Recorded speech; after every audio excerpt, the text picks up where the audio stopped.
बिस्मिल्लाहिर्रहमानिर्रहीम। अस्सलाम वालेकुम स्टूडेंट्स।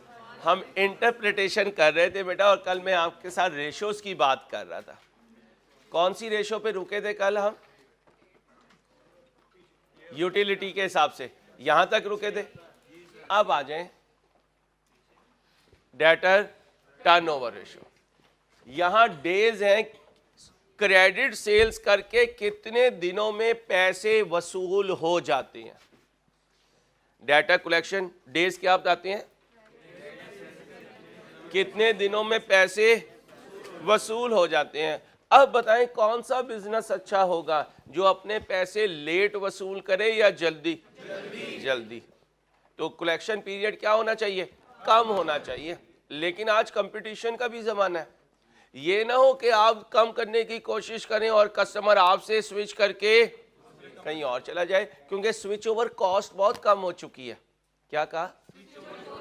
एक सप्लायर से दूसरे सप्लायर का स्विच होना, ये अब कस्टमर के लिए कोई बड़ी एफर्ट पुटिंग असाइनमेंट नहीं है। एक क्लिक पे है कस्टमर के लिए सप्लायर को चेंज करना, एक क्लिक पे। ओके, अब एमएफए में सिखाऊंगा कि डेटा से पैसे भी जल्दी आ जाएं और तुम्हें टेंशन भी ना हो। एक तो पहले ही बता चुका हूं इंट्रो और FR1 में, डिस्काउंट ऑफर करना शुरू कर दें। क्या कर दें? डिस्काउंट ऑफर करेंगे, उसे लालच फेंकेंगे, दाना फेंकेंगे, वो दाने में फंस गया तो आपके पैसे जल्दी आ जाएंगे। लेकिन वो इतना भोला नहीं है, इसलिए वो आपसे क्या मांगता है कि साथ कोई अट्रैक्शन लगाओ। इसलिए आप कहते हैं अगर इतने दिनों में पैसे दे दिए तो इतने % छोड़ दूंगा। ओके, और अगर नहीं दिए इतने दिनों में तो इतने दिनों में तो देने ही पड़ेंगे। ठीक है। अब जब बड़े हो जाओगे, मेरी बुक्स में अभी भी तुम बच्चे हो, जब बड़े हो जाओगे एमएफए में, तो वहां मैं आपको सिखाऊंगा अदर देन डिस्काउंट और भी टेक्निक्स होते हैं। फैक्टर को अपॉइंट कर लिया जाता है। किसे? फैक्टर क्या होता है? वो हमारे बिहाफ पर हमारे डेटर से डील कर रहा होता है, हमारे पैसे कलेक्ट करने की कोशिश कर रहा होता है, बैड डेट का रिस्क अपने ऊपर ले रहा होता है। इसलिए वहां जब पढ़ेंगे तो पढ़ेंगे, एक नॉन रिकोर्स फैक्टर होता है, एक रिकोर्स फैक्टर होता है। अभी अपने दिमाग में ये रखें कि बहुत सी टेक्निक है अपने डेटा से पैसे जल्दी कलेक्ट करने की। उनमें से एक हमने अभी पढ़ी हुई है, क्या? डिस्काउंट अलाउ करना, अर्ली पेमेंट डिस्काउंट अलाउ करना। A long average time suggests inefficient collection from, यानी पुअर वर्किंग कैपिटल मैनेजमेंट हो रही है। क्या हो रही है? Poor working. अच्छा, ये ना याद रखना कि छोटे दिन ही होने चाहिए, नहीं, ऐसा नहीं है। इंडस्ट्री टू इंडस्ट्री ये वेरी करेगा। क्या कहा? अच्छा, जो हमारी कंट्री की सिचुएशन चल रही है, इनस्टेबिलिटी या स्टेबिलिटी, इस पर भी डिपेंड करेगा। आज पाकिस्तान में कारोबार श्रिंक हुआ है, उसकी कई रीजंस हैं। इस वक्त अगर आप कस्टमर को कहेंगे अर्ली पेमेंट करो फिर दूंगा सामान, तो वो क्या कहेगा? अपने पास रखें, अपने पास है। अच्छा, सप्लायर भी डर चुका है, इसलिए इन्वेस्टर ने अपनी अमाउंट क्या की हुई है? होल्ड की हुई है, और वो वेट कर रहा है कि कोई सिचुएशन क्लियर हो तो फिर मैं इन्वेस्टमेंट करूं। क्लियर? आगे, the lower the days the better it is.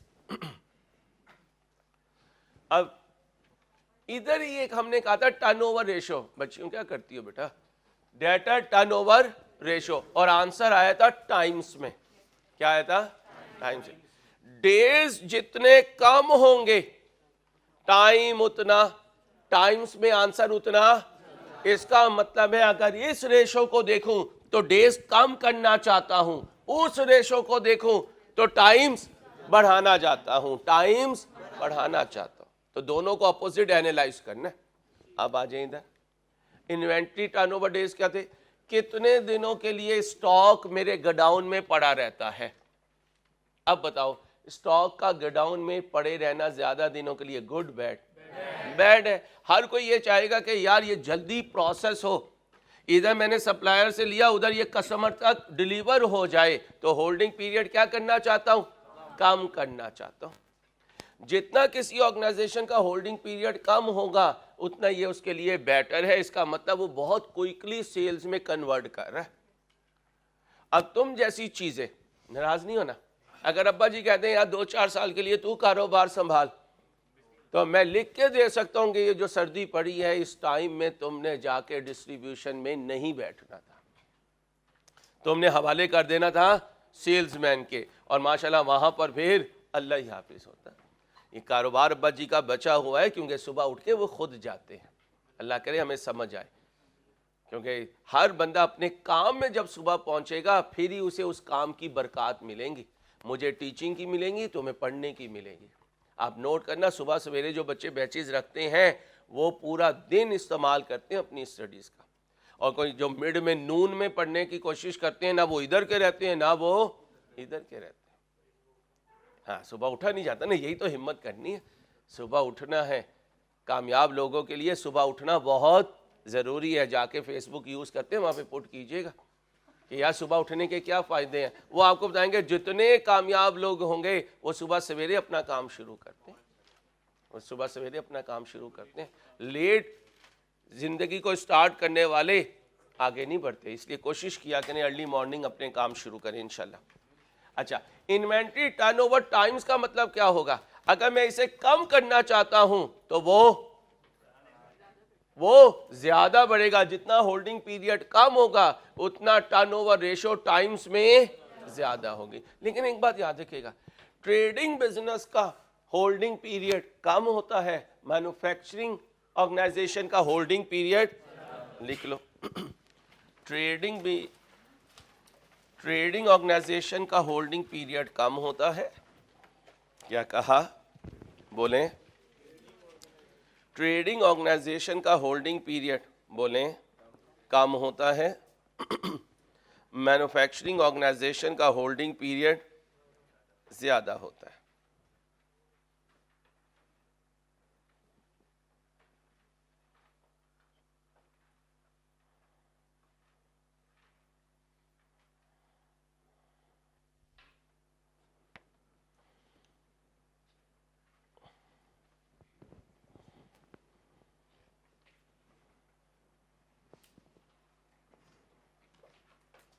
Okay हो गया?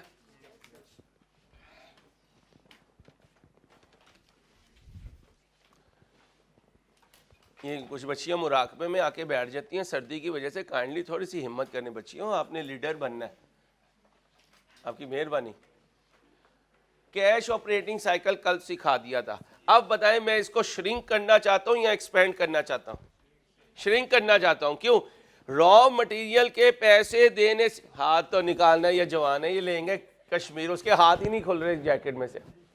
यार क्या करूं मैं तुम्हारा यार, इस तरह खोल के तो किसी और को मांग ताकि अल्लाह पाक तेरे हाथ में दे दे। तूने फिर भी हाथ बांध रखने हैं, पक्की बात। हाँ हाथ ठंडे हैं, बाइक पे आयो, चल गर्म कर ले, ये सर्विसेज भी देता हूं मैं।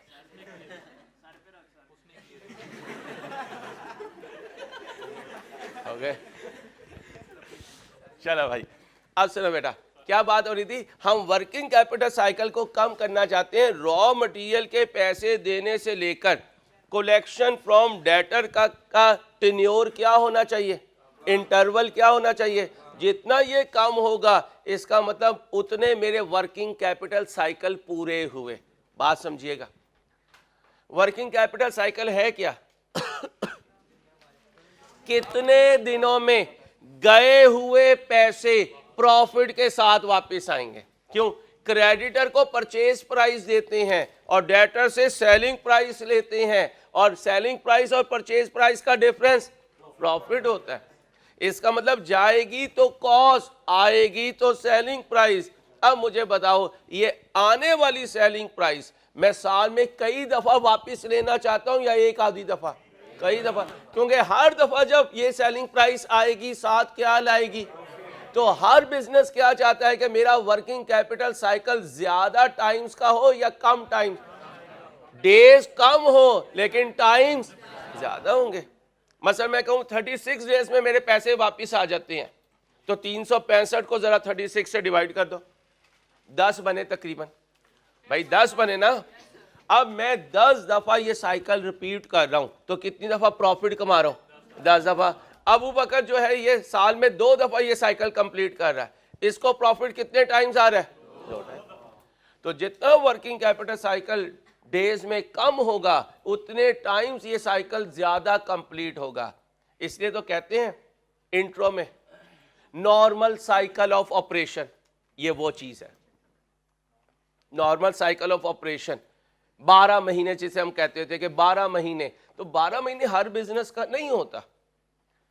रिटेलर का वर्किंग कैपिटल साइकिल कम दिनों का होता है, और ये कंस्ट्रक्शन कंपनी, मैन्युफैक्चरिंग कंपनीज, इनका working capital cycle some time 1 साल से भी ज्यादा होता है। ये डिपेंड करता है इंडस्ट्री टू इंडस्ट्री। आगे आ जाए, ये कर लिया, ये भी कर लिया। अब इधर आ जाए, कितने दिनों में क्रेडिटर को पैसे दे रहा हूं। अब बताएं जी, अदर देन शेख हर बिजनेसमैन भी ये कोशिश करता है कि क्रेडिटर पेमेंट पीरियड क्या हो जाए, कम हो जाए। माशाल्लाह, रख के अपने आप को ही एक दूं। इसका मतलब आप रोड पे खड़े में और क्रेडिटर को क्या कह रहे हैं, भाई पैसे ले जा, तेरी मेहरबानी पैसे ले जा। कभी ऐसा हुआ क्रेडिटर तो फोन करे तो हम अपना फोन बंद कर देते हैं ताकि ज्यादा से ज्यादा उसका पैसा हम ब्लॉक कर सकें। प्लीज, तो क्रेडिटर पेमेंट पीरियड हम प्रोलॉन्ग करना चाहते हैं, लेकिन इसके नुकसानात भी होते हैं। एक तो जो डिस्काउंट रिसीव मिल सकती है वो नहीं मिलेगी क्योंकि हम उसकी पेमेंट को डिले कर रहे हैं। अगली दफा अगर हम ऑर्डर करें तो हमारी अगर गुडविल डिस्टर्ब हो चुकी, हमारी क्रेडिट रेटिंग नीचे जा चुकी, तो फिर सप्लायर हमें ऑर्डर देने में रिलक्टेंट होगा और वो कोई और सप्लायर सर्च कर रहा होगा। क्लियर हो गया? सॉरी, कोई और कस्टमर सर्च कर रहा होगा जो उसे टाइमली पेमेंट दे सके। Current ratio, current asset divided by, what do mean by current asset? जो 12 महीनों में रियलाइज हो जाए, और करंट लायबिलिटी जो 12 महीनों में पे होगी। हर बिजनेसमैन ये चाहेगा कि मेरे पास करंट एसेट्स इतने हों कि जब करंट लायबिलिटीज ड्यू हो तो मैं उन्हें रियलाइज करके करंट लायबिलिटीज पे कर सकूं। ओके हो गया? अब दो तरह के लोग, एक रिस्क सीकर होते हैं, एक रिस्क एवर्स होते हैं, एक रिस्क न्यूट्रल होते हैं। अब्बा जी फैमिली को मरी नतिया गली लेकर जाना चाहें तो बंदे कम होते हैं और कंबल ज्यादा होते हैं, गाड़ी छोटी होती है और सामान ज्यादा होता है। कई दफा तो हम अब्बा जी को कहते हैं, अब्बा जी वहां पे क्या रिहाइश पजीर होने का इरादा है? तो वो क्या कहते हैं, तुम्हें क्या पता, फैमिली के साथ हर चीज होनी चाहिए। वो चूल्हा भी रख लेते हैं, सिलेंडर भी रख लेते हैं, इलेक्ट्रिक केटल भी रख लेते हैं, और पूरे जहाँ के मसाले वगैरह भी रख लेते हैं कि वहीं पका के खाएंगे, मुझसे बाहर का खाना नहीं खाया जाता। ठीक है? तो अब्बा जी रिस्क सीकर हैं, रिस्क एवर्स, रिस्क एवर्स है। ठीक है? अच्छा, तुम यहाँ बैठे हुए हो, ठीक है, यहाँ से क्लास खत्म हुई, हमजा ने अबू बकर को कहा चल मरी चलिए। उसने कहा कैसे? उसने कहा जाना कैसे, न्यू खान के पीछे डंडे से लटक के चले जाएंगे। तो अबू बकर ने कहा मेरे सर पे तो कैप भी नहीं है, ये ठंडी ठंडी जुल्फे हिलती फिरेंगी। तो उसने कहा कोई मसला नहीं, तू मेरी आगोश में आ जाए, तो मेरी आगोश में आ जाए। अब बताओ, हमजा रिस्क सीकर है, रिस्क एवर्स? रिस्क सीकर है, रिस्क सीकर। रिस्क सीकर कौन होता है? तुम हो। सुबह को भाई आवाज लगा रहा है, बाइक पे कल का रिजर्व लगा हुआ है, तुम क्या कहते हो, देख लांगा। ठीक है? और फिर माल रोड पे और नहर पे जाके बाइक साथ छोड़ जाती है। अब आगे आगे बाइक, पीछे पीछे तुम्हारा धक्का। तुम्हारा क्या थे सुबह तुम? रिस्क सीकर। और अब्बा जी ने कहीं जाना हो तो 3 दफा कंफर्म करते हैं, क्यों भाई पेट्रोल पूरा है? आप कहते हो किधर जाना है? मैंने तंदूर से रोटियां लेने जाना है। तो आप कहते हो हाँ 10 लीटर है। अब्बा जी कौन है? Risk averse. तुम कौन हो? अच्छा, याद रखना बिजनेस रिस्क न्यूट्रल होता है। अब न्यूट्रल से कहीं और ना चले जाना, तुम्हारी मेहरबानी, प्लीज यार प्लीज। रिस्क न्यूट्रल होता है। रिस्क न्यूट्रल कौन होता है? जो कैलकुलेटेड रिस्क लेता है। क्या? Average risk, average return, high risk, high return, low risk, low risk, low return, no risk, some return. ये 4 चीजें हैं। कैपेम में सिखाऊंगा, एमएफए में, कैपिटल एसेट प्राइसिंग मॉडल में, जब आपको बीटा कैलकुलेट करना सिखाऊंगा इंशाल्लाह। दोबारा सुन लो, high risk, high return, low risk, low return, average return, no risk, some return. अब मेरे दोस्तों, दो तरह के लोग पाए जाते हैं बिजनेस की मैनेजमेंट में। एक होते हैं बहुत ही डरे हुए या बहुत ही शहजादे लोग। नहीं, शहजादियां नहीं है इसमें, क्योंकि लायबिलिटी देखो डिनोमिनेटर में है। अगर ये रेशो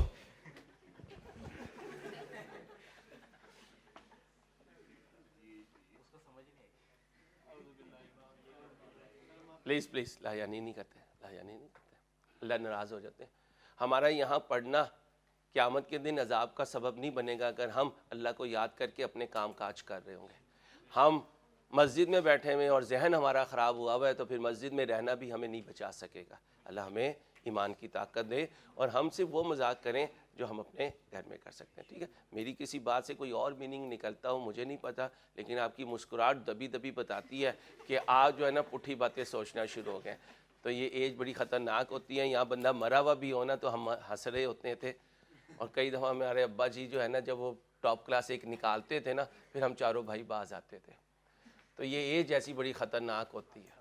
कोई बंदा मरने के करीब हो, हम उसे हंस हंस के देख रहे होते हैं, जा नहीं रहा हो, जा नहीं रहा।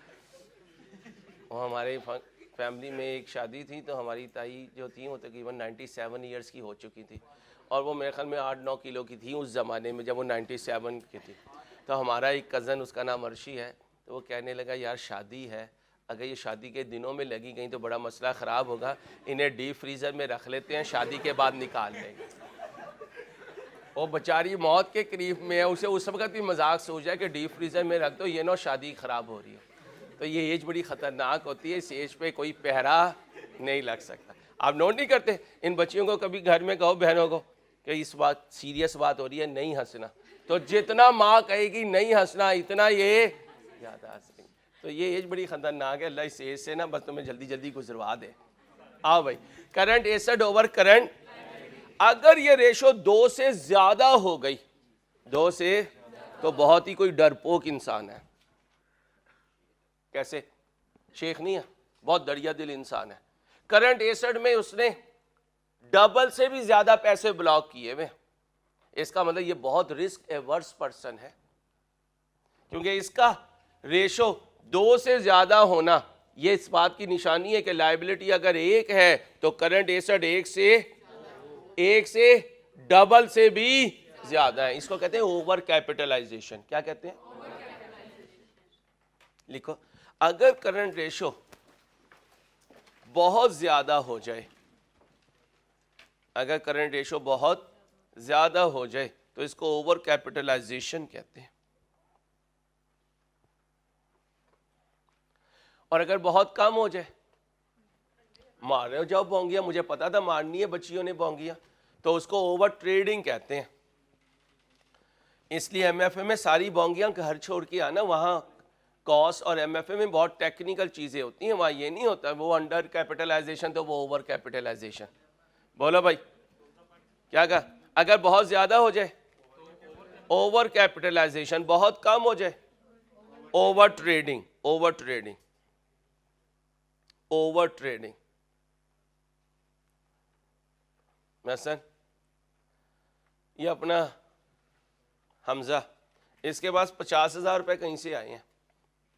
कितने आए हैं? 50,000। पेंट की फैक्ट्री लगाने लगा। क्या लगाने लगा है? अच्छा, अबू बकर इससे भी सियाना कहता है एक हाउसिंग सोसाइटी शुरू कर दे। इसका मतलब है कि हम इस बेचारे को किस बात पे मजबूर कर रहे हैं? ओवर ट्रेडिंग पे। किस पे? कि थोड़े से पैसों से ज्यादा ख्वाहिशात पे अचीव करने की कोशिश करना। अक्सर कारोबार बंद हो गए कोरोना में। कोरोना में बंद हो गए किस वजह से? लिमिटेड सरमाया था, कई महीनों तक कारोबार बंद रहे, सरमाया खाते रहे, बिजनेस में सरमाया कम हो गया। उस कम सरमाए से जब कोशिश की आगे बढ़ने की तो नहीं बढ़ सके, कारोबार बंद करने पड़े। इसका मतलब कौन सी सिचुएशन? Over trading. हमारे पॉलिटिशियंस के बच्चों के जो कारोबार हैं वो ओवर कैपिटलाइजेशन पे हैं। क्यों? उनके बड़ों ने इतना पैसा जोड़ के दे दिया कि दोनों हाथों से भी लुटाओ तो खत्म नहीं होगा। इसका मतलब ओवर कैपिटलाइजेशन में बहुत इन्वेस्टमेंट ब्लॉक करके चल रहे हो, फंड्स की कोई शॉर्टेज नहीं है, और ओवर ट्रेडिंग में बहुत लिमिटेड फंड्स हैं जिनसे कारोबार रन करना चाह रहे हो। दोनों एक्सट्रीम्स हैं, and excess of everything is, बहुत ज्यादा दौलत आ जाए ये भी कुफर की तरफ लेके जाती है, बहुत ज्यादा अल्लाह ना करे किसी पे फकीरी आ जाए तो ये भी कुफर की तरफ लेकर जाती है। इसलिए तो हदीस का मफहूम है क्या इख्तियार करो? मियाना रवि इख्तियार करो, कभी मुफलिस नहीं होगे इंशाल्लाह। हाँ, अल्लाह के रस्ते में खर्च करने वाली चीज़ को सखावत कहते हैं, वो फजूल खर्ची नहीं होती। इसको बैलेंस करके चलिएगा। हम अल्लाह के रस्ते में नहीं खर्च करते, रोके रखो जी, मियाना रवि का हुक्म है। मियाना रवि का हुक्म अल्लाह के रस्ते में खर्च करने का नहीं, तो अल्लाह का वादा है, एक दो के तो 10 दुनिया में और इंशाल्लाह आखिरत में 70, और वो 70 अरबी में लामहदूद को कहते हैं। इसलिए अल्लाह पाक ने जब माँ की मोहब्बत से अपने आप को कंपेयर किया है तो 70 का वर्ड अरबी में लामहदूद को कहते हैं, जो मल्टीप्लाई होता चला जाए। अल्लाह मुझे भी ईमान की ताकत दे, खर्च करने की तौफीक दे, डिज़र्विंग पे। हाँ, जो खुद पहले ही सेठ बैठे हुए ना माशाल्लाह, फूल नगर के, आधा फूल नगर जिन्होंने ख़रीदा हुआ है, वो तो वैसे ही। तेरा मोबाइल बंद नहीं हो रहा बेटा, क्यों ज़ाया होना चाह रहा है? अच्छा ठीक है, आगे चले भाई। आप सुने जी, आइडियल रेशो क्या है? करंट रेशो आइडियल क्या है? 2:1 लिखो। आइडियल करंट रेशो 2:1 है। इससे ऊपर ना जाओ, इससे नीचे ना जाओ। Current ratio is 2:1।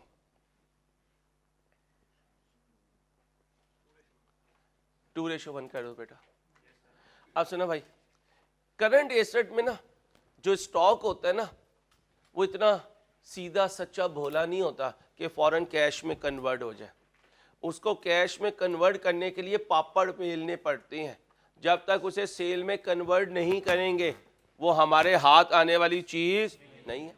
कई लोगों से हम कहते हैं यार कोई पैसे नहीं, वो कहता है यार स्टॉक पड़ा है ये ले जा। भाई ये नहीं यार, पैसे चाहिए, तो वो क्या कहेगा? भाई आजकल सर्दी की वजह से काम ही डाउन हुआ है, काम ही डाउन हुआ है।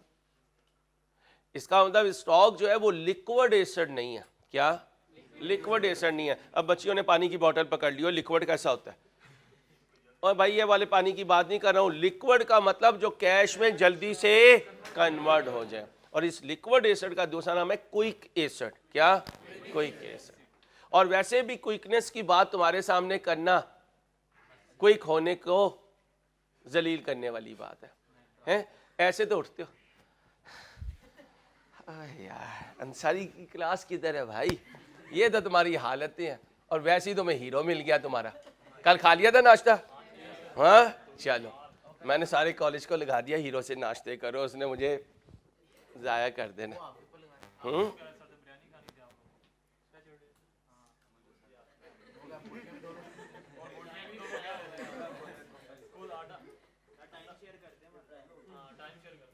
एक्स्ट्रा क्लास है सैटरडे को, टाइम ही शेयर करना है ना, कर देंगे भाई साहब।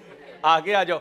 आप क्विक रेशो कैसे करोगे? करंट एसेट में से, और प्री पेमेंट भी निकालनी होती है। और दो FR1 के किसी पास पेपर में प्री पेमेंट को नहीं लेकर आया, अगर लेकर आएगा तो प्री पेमेंट भी माइनस करेंगे, क्योंकि प्री पेमेंट के बदले कैश वापस नहीं आता, प्री पेमेंट के बदले सर्विस वापस आती है। तो इसका मतलब प्री पेमेंट भी क्विक एसेट नहीं है। आगे आ जाए। गियरिंग रेशो क्या है? Loan divided by loan plus equity. अब मुझे बताओ, 3 तरह की कंपनी होती हैं, हाई गियर्ड, लो गियर्ड, अनगियर्ड।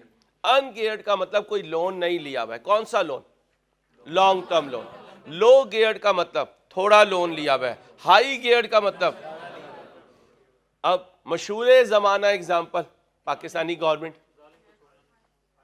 पाकिस्तानी गवर्नमेंट माशाल्लाह, ये केड़ा ही गया अनगियर्ड। ये देख यार, खुदा का वास्ता है, हाईली गियर्ड। क्या? ये जिसे कहते हैं हम दौरे पे आ रहे हैं, वो कहते हैं नहीं तुम अपने दौरे को अपने पास रखो, अभी हमारे पास देने के लिए कुछ नहीं है। इसलिए देखो पाकिस्तानी जो ऑफिशियल्स होते हैं इनके दौरे बहुत कम होते हैं, होते भी हैं तो बेचारे दे देना, अल्लाह हमारे हाल पे रहम करें, हम लेने वाले के बजाय। इसलिए तो हदीस का मफ़हूम में एक एक बात नबी पाक सल्लल्लाहु अलैहि वसल्लम की मुबारक हस्ती समझा के गए, देने वाला हाथ लेने वाले हाथ से बेहतर। अल्लाह हमें ये कदर दे, खुददारी दे। कौम की खुददारी वापस आ गई तो कौम वापस आ जाएगी, अपने पैरों पे खड़ी हो जाएगी। लो भाई, हाई गियर्ड का मतलब बहुत ज़्यादा लॉन्ग टर्म लोन है, लो गियर्ड का मतलब कम लोन है, अनगियर्ड का मतलब कोई लोन नहीं है। समझा दूं या चला जाऊं? समझा दूं? चलो, मैं हूं प्रॉफिट, PBIT। कौन हूं? PBIT। ये मेरा हीरो है अनगियर्ड कंपनी, ये मेरा शलजम है लो गियर्ड कंपनी। नहीं, इससे मजाक नहीं है। ये मेरा गोभी का फूल है हाई गियर्ड कंपनी, ठीक है। वो मेरी हरी मिर्च है एवरेज गियर्ड कंपनी, ठीक है। ये कौन है? अनगियर्ड। अब बताओ PBIT में से क्या माइनस होगा कि इसके शेयर होल्डर को पैसा मिले? इंटरेस्ट। और ये है अनगियर्ड, तो कुछ माइनस नहीं हुआ। इसका मतलब इसका इक्विटी होल्डर ज्यादा रिस्क फेस कर रहा है या कम? हाँ, कैसे? सुनो, अभी रमजान आएगा इंशाल्लाह, 27वीं की रात होगी, मैं और अबू बकर मस्जिद ढूंढेंगे जहाँ पे लड्डू और बालूशाही तकसीम होनी हो। और अनफॉर्चुनेटली ढूंढते ढूंढते जब हम पहुंचे तो हमें सबसे लास्ट में जगह मिली।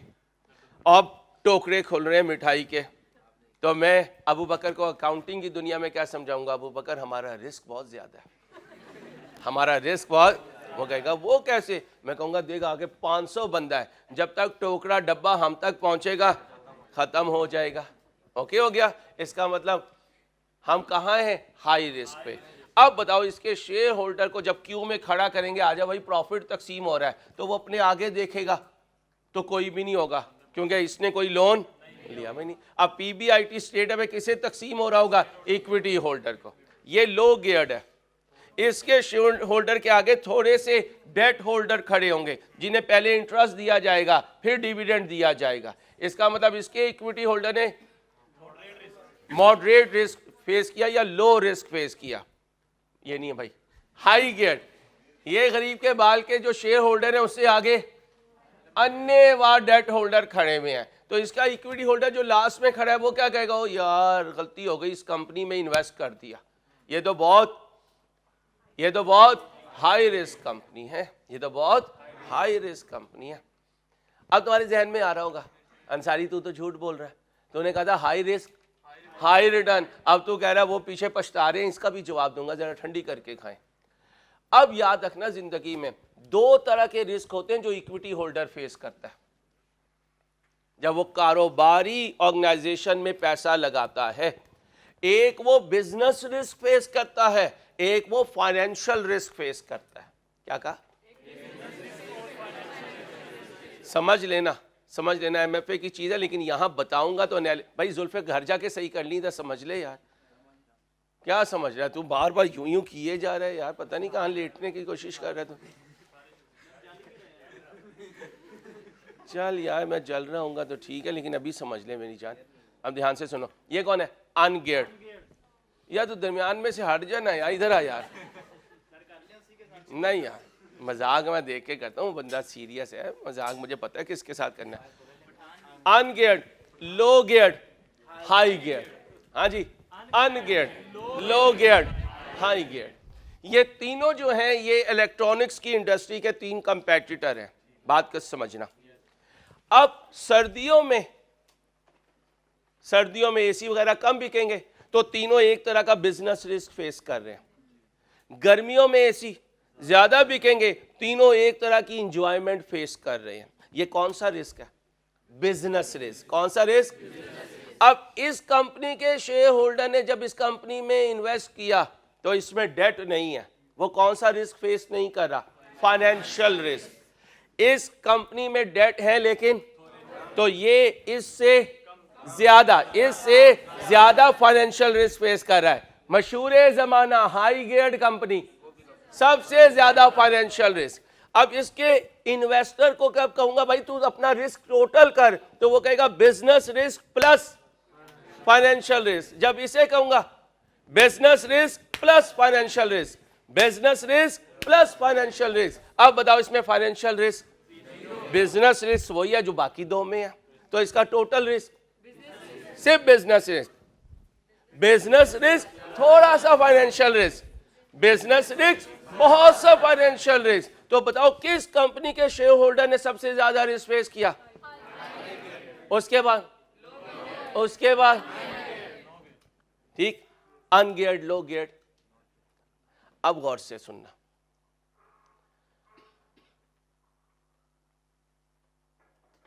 डेट होल्डर को जो इंटरेस्ट मिलता है उसका रेट ज्यादा होता है या जो इक्विटी को बेनिफिट मिलता है उसका रेट ज्यादा होता है? डेट होल्डर को कम रिटर्न मिलती है, इक्विटी होल्डर को ज्यादा रिटर्न मिलती है। ये याद रखना, I2B के टीम ने बताया, मैं MFA में सिखाऊंगा इंशाल्लाह। याद रखना, डेट होल्डर की रिटर्न कम होती है, इक्विटी होल्डर की रिटर्न ज्यादा होती है। लिख लो, डेट होल्डर की रिटर्न कम होती है, इक्विटी होल्डर की रिटर्न ज्यादा होती है।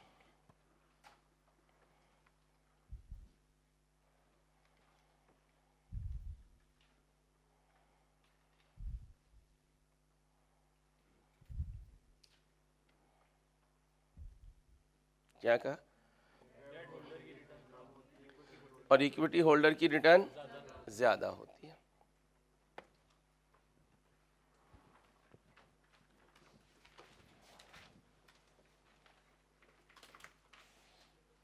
लिख लिया? अब इधर सारे इक्विटी होल्डर हैं, डेट होल्डर नहीं है। इसका मतलब थोड़ी वाली रिटर्न ये नहीं देंगे। ये कौन सी रिटर्न दे रहे हैं? ज्यादा वाली। इसके इक्विटी होल्डर को जब देखेंगे तो वो क्या कहेगा? गम ना करो, आगे जो हमसे खड़े हैं ना उन्हें थोड़ा थोड़ा मिलना है, बाकी सारा हम में तकसीम होना है। ये क्या कहेगा? ओए गम ना करो, आगे जो डेट होल्डर खड़े हैं जब उन्हें मिल जाएगा बाकी सारा जो बचेगा वो हमें मिलेगा। कहां इक्विटी होल्डर कम है, डेट होल्डर ज्यादा है? यहां। इसका मतलब जो बचेगा वो कम लोगों में तकसीम होगा, यहां ज्यादा लोगों में और यहां बहुत ज्यादा लोगों में। तो कहां का इक्विटी होल्डर ज्यादा रिस्क फेस कर रहा?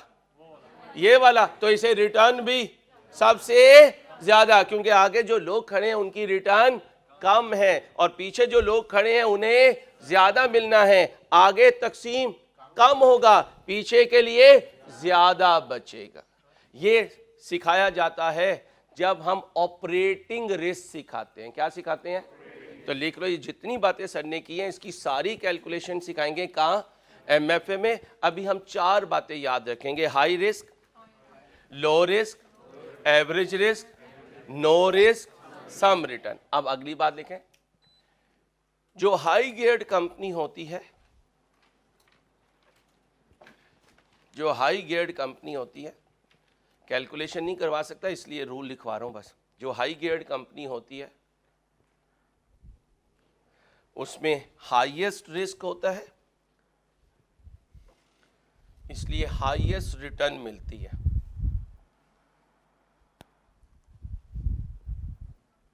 जो लो गियर्ड कंपनी होती है इसमें एवरेज रिस्क होता है। अच्छा बेटा सॉरी, गियर्ड कंपनी में हाईएस्ट रिस्क होता है, हाईएस्ट रिटर्न मिलती है। एवरेज करने लो ना करें। जो एवरेज गियर्ड कंपनी होती है, क्या कहा? जो एवरेज गियर्ड कंपनी होती है इसमें एवरेज रिस्क होता है, इसलिए एवरेज रिटर्न मिलता है। जो अनगियर्ड कंपनी होती है इसमें लोएस्ट रिस्क होता है, इसलिए लोएस्ट रिटर्न मिलता है।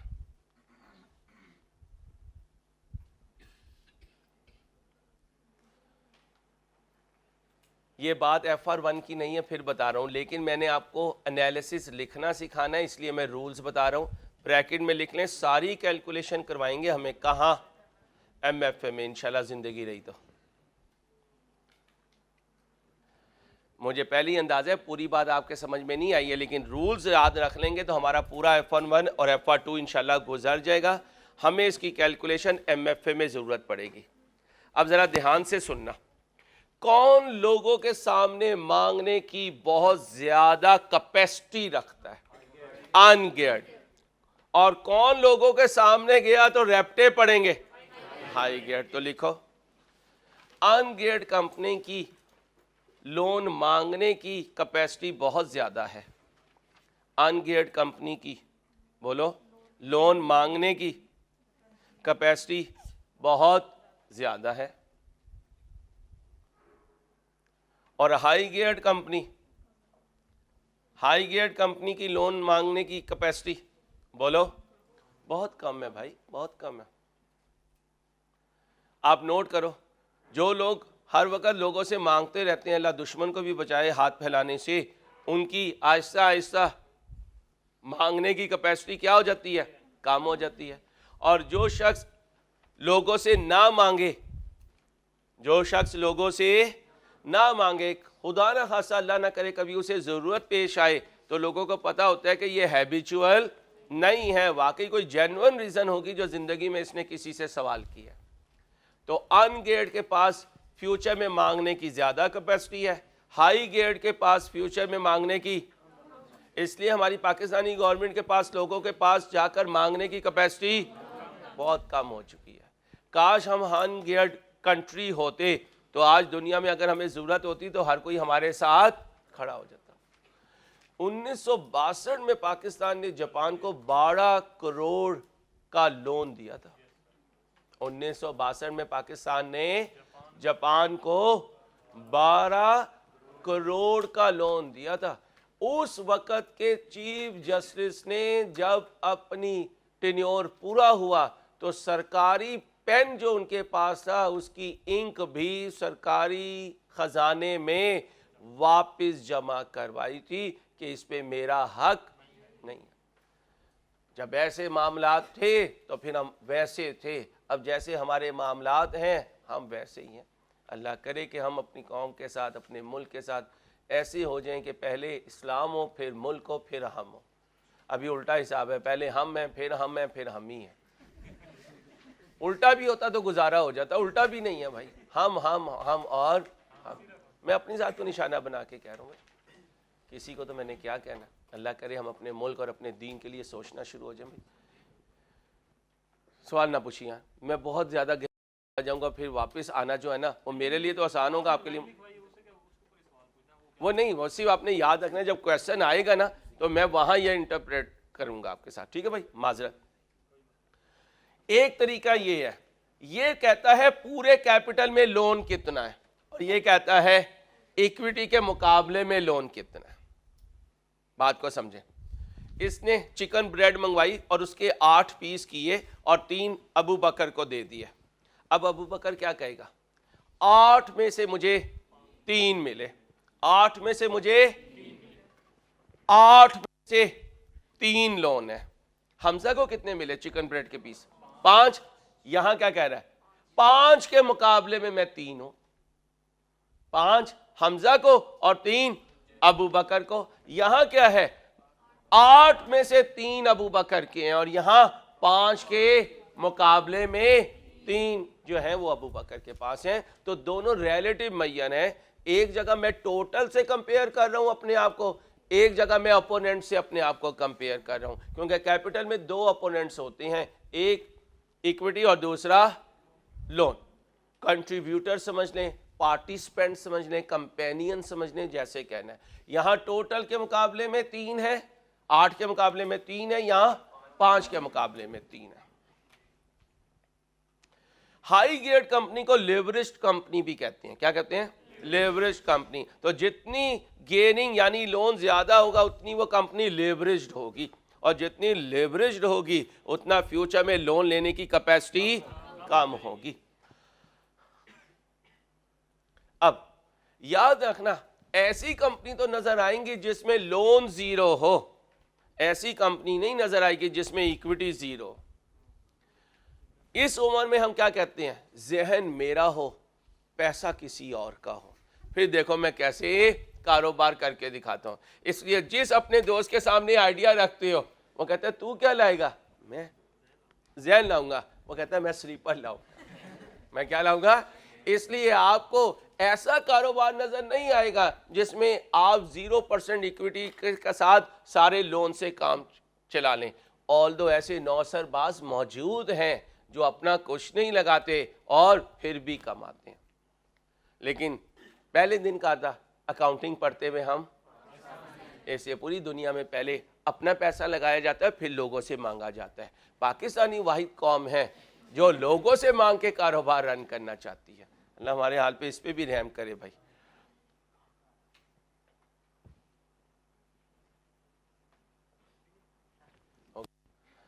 अब आगे हैं जी, इंटरेस्ट कवर। रोज अखबारों में जियो पे नई नई खबरें आ रही होती हैं। 4 दिन का पानी रह गया, 3 दिन का पेट्रोल रह गया और 1 दिन का ये रह गया, आधे दिन का ये रह गया। इसका मतलब हमारे पास किसी चीज का भी कोई कवर नहीं है। ठीक है, PBIT over interest, PBIT over. अब बताओ ये रेशो बड़ी होनी चाहिए या छोटी?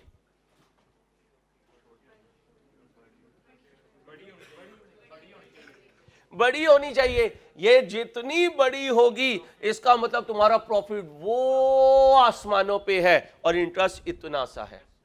और अगर ये छोटी होगी तो फिर पाकिस्तानी गवर्नमेंट होगी, फिर पाकिस्तानी गवर्नमेंट होगी। तो हर ऑर्गेनाइजेशन अपना इंटरेस्ट कवर क्या करना चाहती है? लॉन्गर करना चाहती है, बड़ा करना चाहती है, ताकि वो नुकसान से बहुत दूर निकल जाए। जब लोन वालों को उनका इंटरेस्ट दें तो फिर भी इक्विटी होल्डर के लिए बहुत ज्यादा अमाउंट बची होनी चाहिए। याद रखना जो बहुत हाई गियर्ड कंपनी होंगी उनका इंटरेस्ट कवर आमतौर पे कम होगा और जो लो गियर्ड होंगी उनका इंटरेस्ट कवर आमतौर पे ज्यादा होगा। अब क्या होगा? 19 रेशोज की यूटिलिटी बता दी, 19 रेशो की बेसिक नॉलेज दे दी, 19 रेशो 2 दिन हमने कैलकुलेट कर ली। अब इस 19 में से 19 पेपर में नहीं आ सकती, फिर एक ही क्वेश्चन आएगा। ठीक है, अब हमने चीजों को देखना है कैसे लेके चल सकते हैं। क्वेश्चन पढ़ें, डीएफएल रिक्वायरमेंट पढ़ें ध्यान से, फिर इसको आगे लेके चलेंगे। 10 मिनट दे रहा हूं आपको।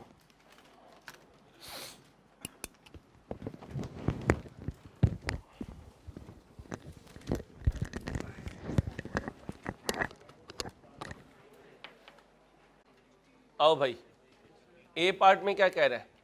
The following information has been gathered by an analyst in respect of dairy foods limited DFL which specialises in various dairy products. Dairy product का काम है, इसका मतलब है livestock item, perishable nature. ठीक है, तो लिखें डेयरी फॉर्म है, डेयरी आइटम्स हैं, डेयरी फूड लिमिटेड। लिखें डेयरी आइटम्स का लाइफ साइकिल शॉर्ट होता है, डेयरी आइटम्स का लाइफ साइकिल शॉर्ट होता है। जो बच्चे कॉस्ट पढ़ रहे हैं उन्हें टीचर ने बताया होगा लाइफ साइकिल कॉस्टिंग भी एक कॉन्सेप्ट होता है। Life cycle costing idea stage होता है, फिर इंट्रोडक्शन स्टेज होता है, फिर ग्रोथ स्टेज होती है, फिर मैच्योरिटी स्टेज आती है, फिर डिक्लाइनिंग स्टेज आती है, फिर किलिंग स्टेज आती है। कुछ लॉन्ग लाइफ प्रोडक्ट होते हैं, कुछ शॉर्ट लाइफ होती हैं। टेक्नोलॉजी की जो आइटम्स होती हैं वो भी शॉर्ट लाइफ होती हैं क्योंकि टेक्नोलॉजी इस वक्त पीक पर चेंज हो रही है। और दूसरा, जितनी पेरिशेबल फूड आइटम्स होती हैं ये भी शॉर्ट लाइफ साइकिल होती हैं। ठीक है तो डेयरी फूड का जो बिजनेस है, इसका जो प्रोडक्ट हैं, जो आइटम्स हैं, जो गुड्स हैं, वो शॉर्ट लाइफ साइकिल है, उनका लाइफ साइकिल शॉर्ट है and they are perishable in nature. Food item हमेशा पेरिशेबल होती है बेटा, जितना मर्जी उसे केन फूड में आप पैक कर लें, पेरिशेबल आइटम्स होती हैं। पेरिशेबल आइटम्स होती हैं तो स्टॉक में पड़ी हुई चीज़ों का लॉस होना, आउट ऑफ डेट हो जाना, स्मेल आ जाना, टेस्ट खराब हो जाना, क्वालिटी डिस्टर्ब हो जाना, इसका मतलब लॉस है, लॉस है। आम बिजनेस के मुकाबले में डेयरी फूड्स का जो स्टॉक सब्जेक्ट टू रिस्क है वो ज्यादा है या कम? तो लिखें स्टॉक की वैल्यू डिटेरियोरेट होने का चांस ज़्यादा है। पहले मैं ज़रा ग्राउंड बना लूँ, फिर आपके साथ डिस्कस करूँगा। स्टॉक की डिटेरियोरेशन होने का, डिक्रीज होने का, वैल्यू डाउन होने का, लॉस होने का चांस ज़्यादा है। इसलिए तो कहते हैं ये जितनी फूड आइटम्स हैं इनमें प्रॉफिट मार्जिन्स बहुत ज़्यादा हैं, लेकिन रिस्क भी ज़्यादा है। High risk, high return, low risk, low return. अब जितनी सर्दी पड़ रही है, जितने ये पोल्ट्री शेड्स होंगे वहाँ पर इस वक्त बीमारियों का और बर्ड्स का या एनिमल्स का डाई हो जाना, इसका रिस्क क्या है? ज़्यादा है। और किसी का एसी का बिजनेस है तो इसका स्टॉक खराब होने का चांस कम है। ठीक है, तो ये डिपेंड करता है कि किस तरह की इंडस्ट्री में आप। In the latest annual report to the shareholder, director of DFL have claimed that liquidity position of the company has improved significantly. पहले तो ये बताएं लिक्विडिटी पोजीशन किन दो रेशो से पता चलती है? करंट रेशो और क्विक रेशो। ये है इसकी करंट रेशो 14, 15, 16 और ये है इंडस्ट्री की। तो इसकी करंट रेशो जो है ये स्टेडीली इंक्रीजिंग ट्रेंड शो कर रही है और इवन इंडस्ट्री की एवरेज से भी ज्यादा है। अब इसको अपरेंटली देखो, ओहो इसकी लिक्विडिटी इंप्रूव हो रही है। अच्छा, अब लिक्विडिटी की हल्की पोजीशन करंट रेशो से पता चलती है, इन डेप्थ क्विक रेशो से पता चलती है। क्यों? क्योंकि हम उसमें से स्टॉक जैसे इलिक्विड एसेट को बाहर निकाल देते हैं, फिर देखते हैं क्या अभी भी इसमें दमखम है। आए जरा देखते हैं। 1.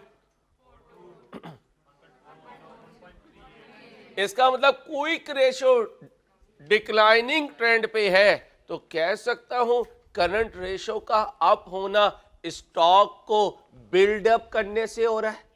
स्टॉक ज्यादा होता जा रहा है, करंट एसेट बढ़ते जा रहे हैं, करंट रेशो बढ़ती जा रही है। जब हमने स्टॉक को बाहर निकाला तो पता चला ओहो जो क्विक एसेट है वो तो कम हो रहे हैं और इवन इंडस्ट्री की एवरेज से भी डाउन है। ओके, अब बताएं डायरेक्टर अपने कहने में सही है या गलत? गलत है। अब पहले आपने बताना था बिजनेस की नेचर, वो जो मैंने पॉइंट बताए वो लिख दिया। अब एग्जामिनर को पता चल गया कि इसको पता है कि डेयरी फूड के बिजनेस में जो स्टॉक होता है वो सब्जेक्ट टू हाई रिस्क होता है। अगर स्टॉक इसी तरह बढ़ता रहा तो स्टॉक लॉसेस के चांसेस ज्यादा हैं। इसलिए तो डेयरी फूड प्रोडक्ट्स वगैरह में स्टॉक को हाई लेवल्स पे मेंटेन नहीं किया जाता। अब अक्सर सुनते हैं अखबारों में आता है मिडल ईस्ट के मुल्कों ने पेट्रोल को एक्सप्लोर करना रोक दिया कुछ दिनों के लिए। क्यों रोकते हैं वो? उन्हें पता है कि अगर हमने इसको एक्सट्रैक्ट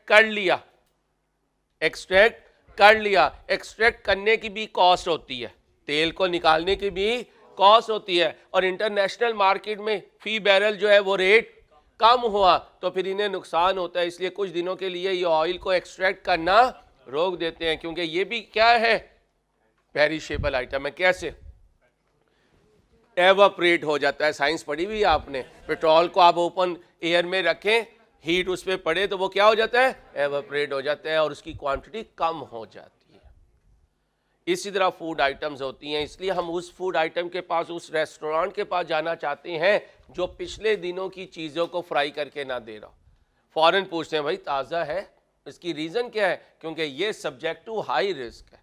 ये सारा बता दिया, स्टॉक लॉसेस बता दिए। अब बताएंगे as far as current ratio is concern, it is showing a increasing trend and even crossing the industry average. But if we go in depth and observe the quick ratio after excluding the stock items, this is showing a decreasing trend, even declining from the average of industry. So as far as above discussion is concerned, I don't think directors of DFL have claimed correctly. Their quick ratio is on a declining trend which is suggesting that liquidity position of the company has been declined rather than improved. कितने marks का part है? 3 number. अब देखो कोई ratio नहीं calculate किया. अब ये एनालिसिस दिमाग का खेल है, इधर का खेल है. इस टॉपिक में आपसे मैंने कैलकुलेशन नहीं करवानी कि बोर्ड आप काले कर रहे होंगे. मुझे पता है रेशो आप कैलकुलेट कर लेंगे, 19 फार्मूले आप सबको याद है. अब तो मेरी और आपकी बिजनेस की नॉलेज है जो यहां पर अप्लाई होनी है. इसलिए मैं कहता हूं कारोबार रन करना तुम्हें अगर आ गया तो तुम कामयाब चार्टर्ड अकाउंटेंट बनोगे. कारोबार रिकॉर्ड करना बड़ा आर्ट नहीं है. पैसा कमाने के 2 सब्जेक्ट हैं, कॉस्ट और एमएफए. पैसा कमाने के, ऑडिट में भी पैसा नहीं है, एक लिमिटेड फी मिलती है. और रिकॉर्ड्स बनाने वाले को कभी भी बीओडी ज्यादा बॉदर नहीं करता. क्यों? सुनो, याद रखना बिजनेसमैन प्रॉफिट कमाने नहीं आया कारोबार में. हाँ पागल क्या हो गया अंसारी, क्या हो गया, तेरा दिमाग का तवाज़न सही है? हाँ, वो प्रॉफिट कमाने नहीं आया, वो अपनी वेल्थ को बढ़ाने आया है. अभी मुन्ने हो ना तो हम तुम्हें क्या कहते हैं, बिजनेस प्रॉफिट कमाना चाहता है ना मेरे बच्चों, ना एमएफए में पहले दिन आके कहूंगा. हाँ, इन्वेस्टर वेल्थ बढ़ाने आया है. इसलिए 9 बजे मियां मनशा जब अपने ऑफिस में आके बैठता है तो मैनेजर अकाउंट्स को नहीं बुलाता, आओ भाई लाओ अकाउंट्स बनाए या नहीं बनाए. किसे बुलाता है? फाइनेंस मैनेजर को. क्या कहता है? बैंक स्टेटमेंट ले आओ. क्या ले आओ? बैंक स्टेटमेंट ले आओ. इसलिए याद रखना अगर इसमें ग्रिप तुम्हारी स्ट्रांग हुई तो तुम कभी अपने बीओडी के राइट आर्म नहीं बनोगे. राइट आर्म वो बनेगा जो पैसा लाएगा, लाके लगाएगा, लगा के कमाएगा, कमाए के खिलाएगा, सो जाएगा. मैं अभी आज आपको बता रहा हूं अकाउंट्स की प्रेपरेशन करना सीखो. लेकिन ये तुम्हारे जूनियर काम कर रहे होंगे, तुम नहीं अकाउंट्स बना रहे होगे. तुमने कारोबार अच्छे तरीके से रन करना सीखना ताकि वो अपने खजाने की चाबियां तुम्हें देकर सो जाए. खजाने की चाबियां वो FR1 और FR2 वालों को नहीं देता. हाँ मैं सीरियस कह रहा हूं, या वो CMA को देगा या वो MFA वाले को देगा. इसलिए दोबारा नशा पूरा करने आ रहा हूं. मैंने कहा चलो हम भी इंडस्ट्री लगा लेंगे, पहले जरा बच्चों को रिवाइज करवा दें. ठीक है भाई, हो गया ये पार्ट. अब बताओ जी क्या सीखोगे? कारोबार रन करना और पैसा लेकर आना. कमाना नहीं, कमा खुद ही लोगे. ये भी अजीब आर्ट है, ये भी अजीब आर्ट है. पैसा ले आओगे ना तो इंशाल्लाह कमा भी लोगे, क्योंकि चार्टर्ड अकाउंटेंट इतना तेज हो जाता है वो मालिक का पैसा वहां लगाता है जहां मल्टीप्लाई होना. इसलिए तो हमसे पूछा जाता है चार्टर्ड अकाउंटेंट से बता कहां लगाएं. हम कहते हैं यहां लगा, तो कहते हैं है नहीं, या फिर लेकर आ. तो चार्टर्ड अकाउंटेंट ही पैसा लाएगा, वही लगाएगा, वही कमाएगा, कमा के आराम से सो जाएगा. ये अकाउंट्स बनाते फिरते हो, IFRS मुझे याद हो गया अंसारी. याद हो गया, इसमें कौन सा मार्का मार लिया तूने? सारी जिंदगी भी बीओडी से शेक हैंड नहीं कर सकोगे अगर सिर्फ इसी FR1 और FR2 में रहे तो. ठीक है, बैलेंस शीट मैच हो गई अंसारी साहब, बैलेंस शीट मैच हो गई, कैश फ्लो मैच हो गया. वो तुम्हारे कैश फ्लो को मत्थे भी नहीं लगाता, वो अपनी बैंक स्टेटमेंट देखता है. उसे बैंक स्टेटमेंट से मतलब है कितना मांग के लाया चार्टर्ड अकाउंटेंट, कितना इसमें से उसने लगा दिया, जो लगाया उसमें से कितना मजीद ऐड ऑन हुआ. इसे तो कहते हैं पैसे से पैसा बनाना सीखो. चार्टर्ड अकाउंटेंट माशाल्लाह वो आदमी है जो मांग भी लाता है और लगा भी लेता है. ठीक है, इधर रखिएगा. चलो ए गरीबो, ये कौन है? A, B. यहां क्या था? ओवर द पीरियड देखा गया. यहां कंपेटिटर से देखूंगा, कभी पास से अपने आप को वैल्यूएट करूंगा, कभी कंपेटिटर से करूंगा, कभी टारगेट से करूंगा, कभी इंडस्ट्री की एवरेज से करूंगा. और मेरे साथ तो हो, मुझे उम्मीद है अगले 1-2 दिन में तो मेरे साथ चल पड़ोगे इंशाल्लाह. ये है माजी, ये है इंडस्ट्री की एवरेज. ए पार्ट में ये किया. ये हैं 2 कंपेटिटर. क्या कहता है? एनालाइज कर अंसारी क्या? Profitability, liquidity and capital, working capital ratio of both the company.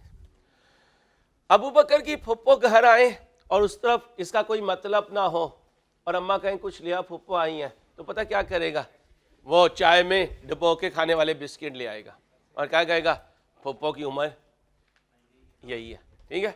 अब शाम में आ गई खाला मोहतरमा, बड़ा मतलब है उधर। अब जब अम्मा कहेंगी जा खाला आई है, चाय के लिए कुछ ले आ, कोई स्नैक्स ले आ, तो अब गाजर का हलवा भी आएगा है, अब जलाल सन से चिकन पैटी भी आएगा, चिकन ब्रेड भी आएगी है। और ये सादी चाय ना बनाए, मेरी खाला वो तो इलायची वाली चाय पीती है, ठीक है। अब इसका मतलब है जितना सामने बंदा इंपॉर्टेंट होगा उतना गुड़ डालेंगे, यही मतलब है ना। अब बताओ प्रॉफिटेबिलिटी की रेशियोज टोटल कितनी है, 9, वर्किंग कैपिटल की 6 और लिक्विडिटी की 2, टोटल करो।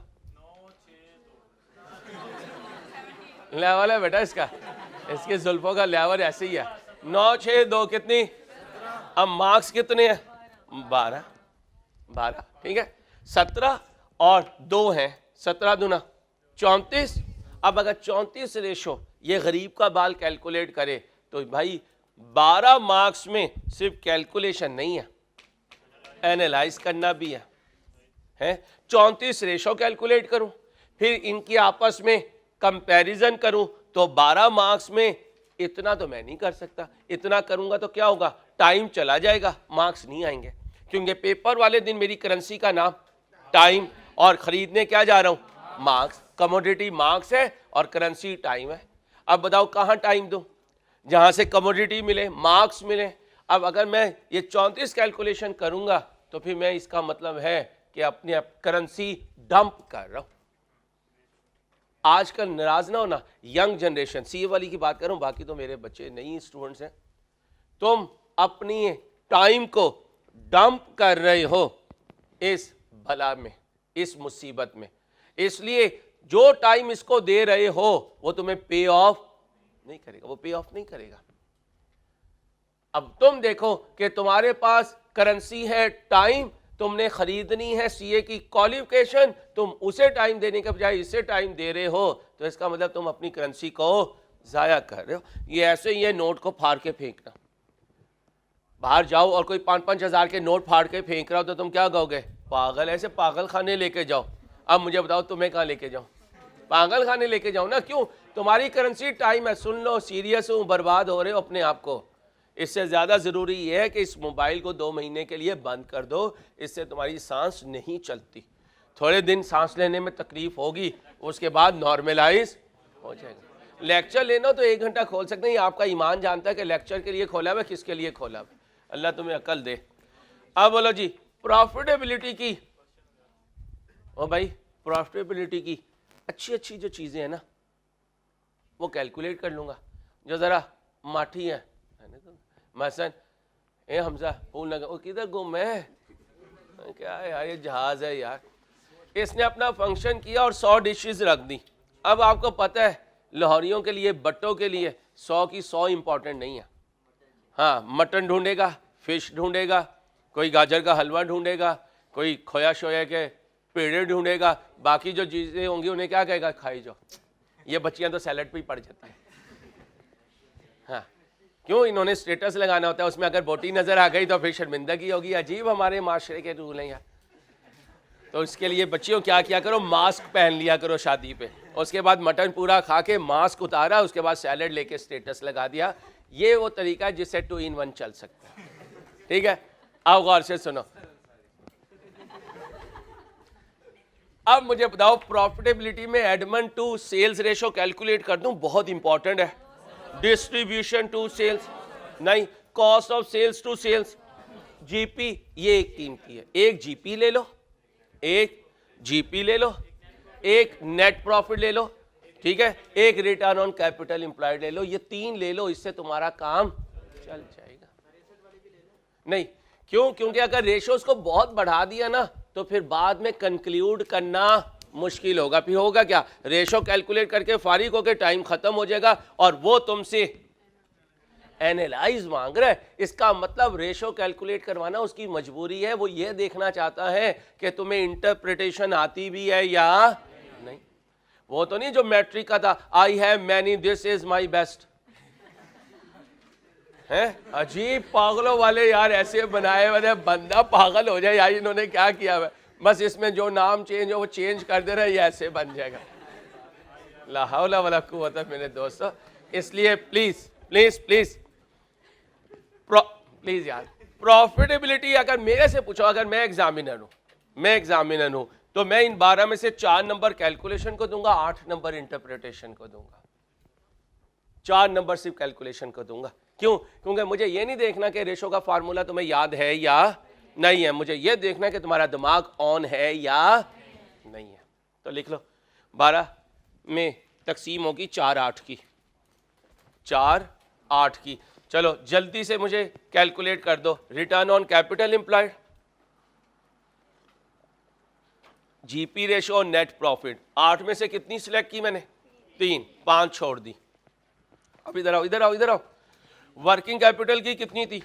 6, 3 लूंगा, 3 छोड़ दूंगा। डेज लूंगा, टाइम्स छोड़ दूंगा। डेज लूंगा, 3 और 3 कितनी हो गई?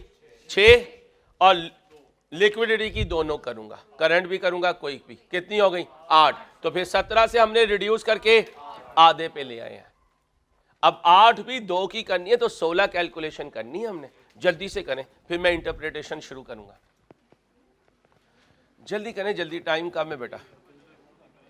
ये मैंने बता दिया ना आपको, जब भी वो कहे ना इतने लंबे क्वेश्चन में प्रॉफिटेबिलिटी तो 3 सिलेक्ट किया करें, return on capital employed, GP ratio और नेट प्रॉफिट रेशो। अगर वो नाम लिख देगा कि ये कैलकुलेट करो, फिर तो मजबूर है ना, फिर तो हम मजबूर हो जाएंगे।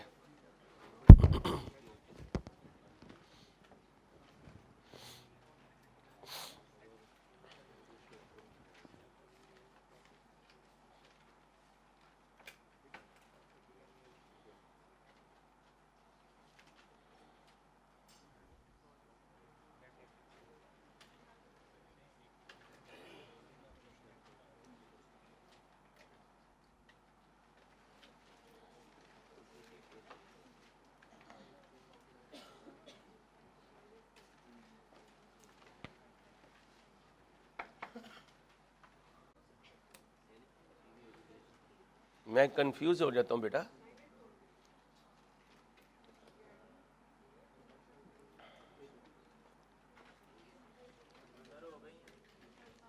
जल्दी करें भाई, जल्दी करें। कोई कंफ्यूजन? कोई कंफ्यूजन बच्चियों? पक्का? जल्दी करें, मिनट लगाएं, शाबाश।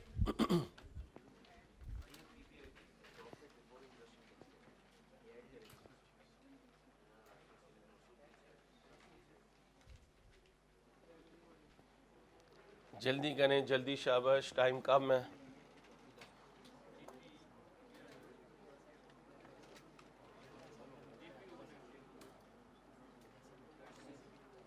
ऐसे ही करूँगा,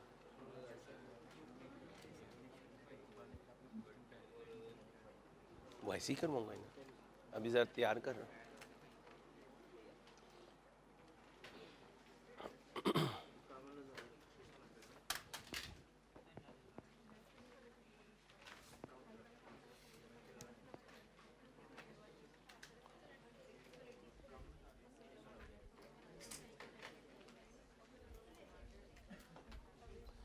इस टॉपिक में रेशो कैलकुलेट करना आपका काम हुआ करेगा और इंटरप्रिटेशन डिस्कस करना मेरा काम हुआ करेगा इंशाल्लाह।